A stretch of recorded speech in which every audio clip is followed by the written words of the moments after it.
habang buhay na karangalan ang makasama kayo sa paninindigan. Kayo ang tunay na liwanag at lakas ng ating laban. Nahaharap tayo ngayon sa panibagong yugto, ang midterm elections. Naniniwala ako na pagkakataon ito para palakasin pa ang ating hanay.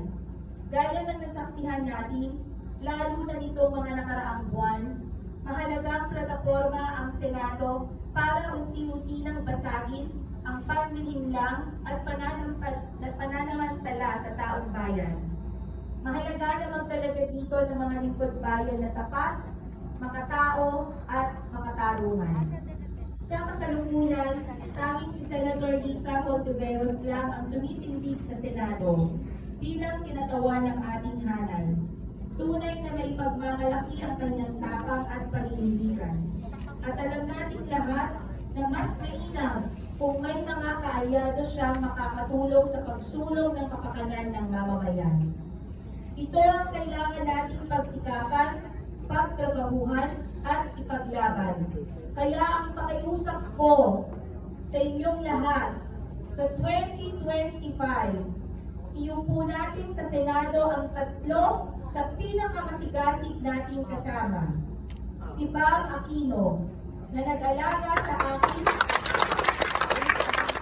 at pinagkatiwalaan ko sa pinaka-importante kong pagtakbo sa aking buhay. Si Cher Jokno, napakamaraming abogado para sa mga mahihirap, tumutulong ng walang bayad, walang sawa, walang pag-aalinlangan. At si Kiko Pangilinan. Noong 2022, hindi matatawaran ng talino ang paninindigan at ang puso para sa mga nangangailangan.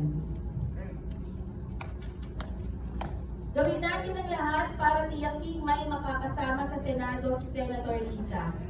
At mas mapalakas pa ang pagtindig natin sa tunay na interes ng taong bayan. Ang pagtatanggol ng ating teritoryo, ang pag-asenso ng negosyo at paglikha ng trabaho, ang karapatang pantao, at ang paglaban sa anumang anyo ng katiwalian at pang-aabuso. Alam ko na hindi madali ang ipinapakiusap namin sa inyo dahil labis na ang ibinuhos ninyo sa ating laban. Naiintindihan ko na matindi ang sakit ng kaalibat ng pagtaya. Pero alam ko rin na mananatiling buhay sa inyo ang pag-ibig sa ating bayan. Tinatawag tayong tumindig at muling magkapit-bisig. Ang ating pinagdaanan nitong nakaraang mga taon ay isang paalala. Mahaba pa ang laban. Hindi sa 2022 natapos ang lahat. At walang nasayang. Kaakibat nito ang pagkakataon na sumubok muli. Baunin natin ang lakas na kalakip ng mga alaala na ating pinagsaluhan. Pinuno natin ang mga kalsada. Kinulayan natin ang paligid.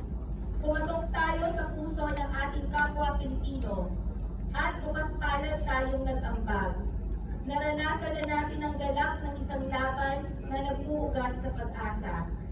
Kaya buong pagpapakumbaba akong nananalig sa inyong pakikiisa. Sa tulong ninyo, sama-sama natin maihahatid sa Senado sila Bam Aquino, Cher Jokno, at Kiko Pangilinan. At sa ating pagpapatuloy, pagdating ng mas malalaki pang hamon, lalo na ang susunod na halalan sa 2028. Mas matibay na ang ating pundasyon. Tara na! Ipanalo na natin ang susunod na laban. Nagmamahal, Atty. Lenny Robredo. Hindi ko po sa sabi ng mga 2025 election.